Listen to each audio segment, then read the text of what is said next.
Kia ora and welcome to Tarmac. Today I'm in downtown Auckland taking a look at, I think I know her. Hey, aren't you Claire Chitham from that TV programme? What was it called? You mean that one? Shortland Street, yeah, that's right. How you doing?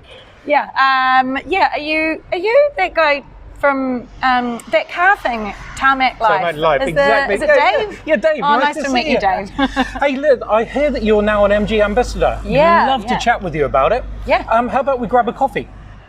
Yeah, I'm actually a bit busy. I've sort of got to get somewhere now. I'm actually on my way to MG for a meeting, but I'm so sorry. I've sort of really got to go. Is that MG in Warrell? Because I'm going that way, actually. Really? Well, that's fortunate, isn't it? Would you like to come with me? Great idea. Come on, let's go. Okay.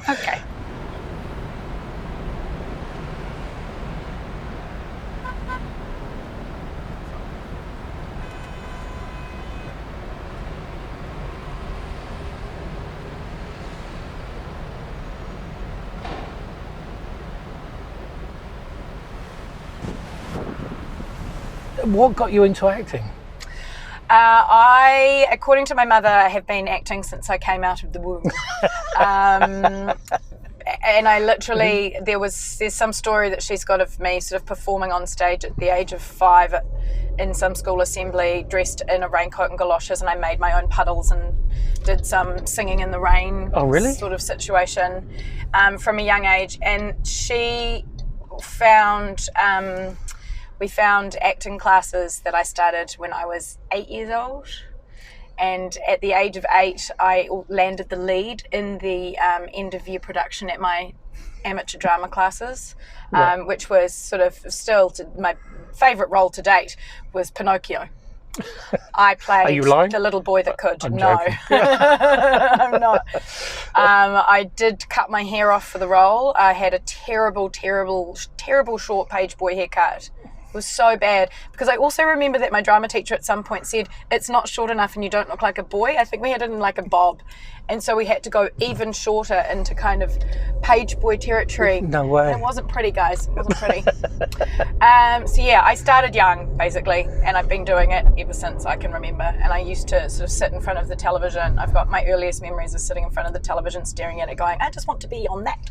Oh, is that right? Mm-hmm. Okay, on TV. Yeah. So, I mean, I'll probably watched too much television as a child. Well, isn't that the new babysitter, isn't it? Yeah. Yeah, it's got nothing to do with screens existing. Yeah, I was like, my mum had me in front of that a lot. So, stage is your favourite, but obviously film and TV is where you've been. Yes. Black Beauty. Oh, we're going back there, aren't we? Yes, we are. My first ever professional TV job. I was 12. And it was the New Zealand Adventures of Black Beauty. There'd been an English version of Black Beauty. Yes, I've watched that a lot. Have you? Yeah, Beauty. Yeah. Well, Stacey, I can't remember her name, who played the young girl in the English one. Yeah. She came over and played the mother of the Kiwi one. Is that right? Kiwi Okay. girl. Yeah, Amber McWilliams played the lead. I was just in How do you one remember episode. these names? It's crazy. I don't know, because it was such a huge thing for me. I was 12 years old and it was my first day. I can remember so much about it. I remember being woken up at like 5 o'clock in the morning and put in a van and taken out to Bethel's Beach, like driving through a creek at dawn in order to get to this kind of crazy location. I remember being given as much Milo as I wanted on set. I mean, not much changes. Now it's like, oh, free coffee. Yeah. Then, obviously, you sort of bounced around a lot of film and TV after that. Because I think I'd be right in saying that Shortland Street was your big break, wasn't it? There was a few things that I had been in basically from that sort of year when I was 12 till I just turned 16 when I did the audition for the role of Waverley. 16. I had auditioned for another role earlier that I hadn't got. And then, I was halfway through my... Yeah, that's correct. I was halfway through my sort of fifth form year of school when I got it. And the role on Shorty Street was meant to only be 5 weeks long. She was just filling in for Marge. It was a character was being brought in to just fill in while somebody went on holiday. I think Marge went on holiday. And they just kind of liked her and kept writing her and found things to do. So she sort of kept going for a little while, and then I think for a year, and then they wrote her out, and I was over after about a year, and there was like 2 years. So I sort of went back to school, finished my last year of school, started university, started doing a BA in film and TV at university, and in about 6 months into that, I was like, I'm going to quit this, and I am going to try and move to Sydney and become an actress over there. And then I got a phone call from my agent saying that Shortland Street was interested in having me back on for like a contract, which I took, and then ended up back there for 7 years. I can't believe your career lasted longer than mine in Shortland Street. One episode. What did you learn to drive in? At the age of 15.5/16. I got a Mazda Familia 323. Nice. Yeah, sedan. And that was my little... And then put a V8 into it? I wish I had. I drove it like there was a V8 still in it, I want to say. And I loved that little car. I used to drag boys off at the traffic lights. That was who I was spiritually as a driver. Demon. I am. My favourite car that I've ever owned was a Mitsubishi Pajero. Wow, okay. 2-door, short wheelbase, soft top. So it was like an army green truck Jeep. And I don't know why. I don't know where that love comes from. I just loved being up high. It had like 18-inch radials, and that was the only thing I ever had to change on my car. Like, it didn't break down. It was kind of amazing for that.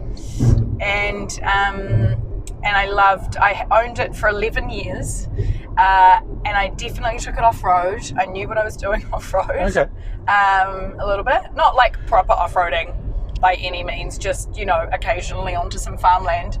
I think as well with being in film, like we often are going to really remote locations where you're sort of driving over gravel and dirt and getting onto farmland somewhere. We're always kind of out in the middle of nowhere. Yeah. And so I don't know if there's something about just liking having a vehicle that I could take anywhere.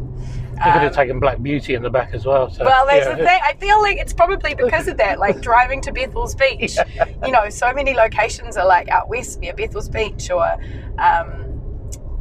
Muriwai and that kind of thing. Okay, MG. Yeah.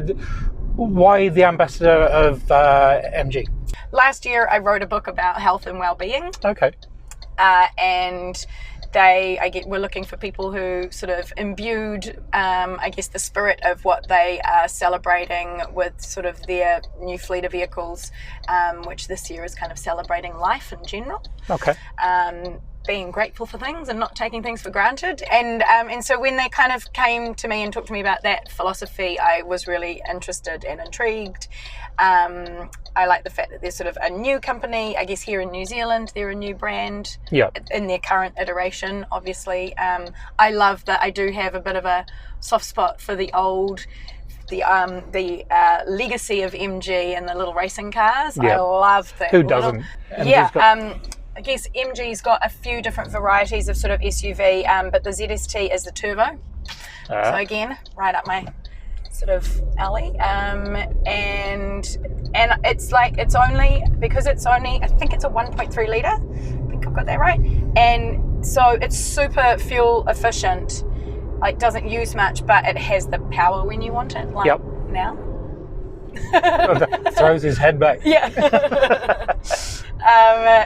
It's got all the power that you kind of want, and it's got a really great pickup, and it's so comfortable to drive.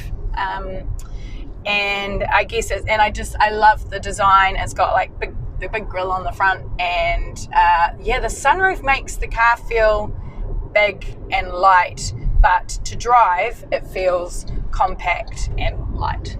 You know what I mean? You should become a salesperson. Do you need a code reviewer? Yeah, exactly. I'll only review MGs though.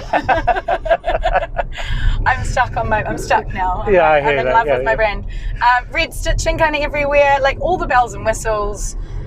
you know, with the screen, and but the suspension, these seats, everything, it's so comfortable.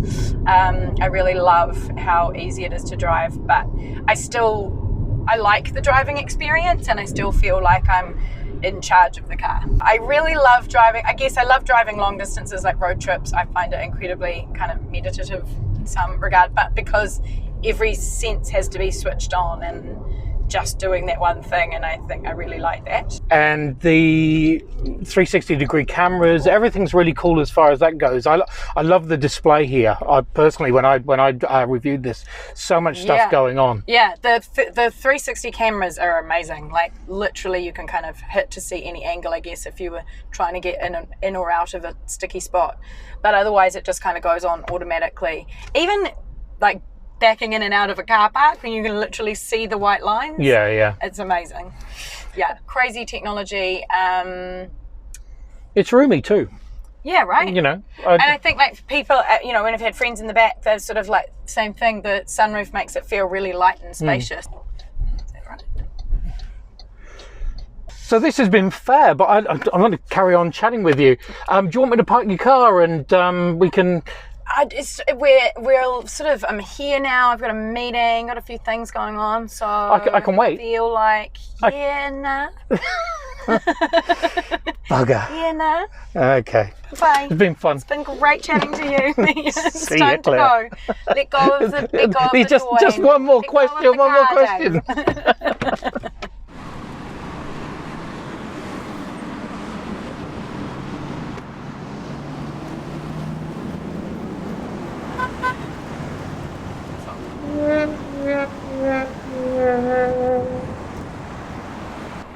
So there you have it, Claire Chitham and MG. What an amazing day. Just got to work out how to get back to the city now.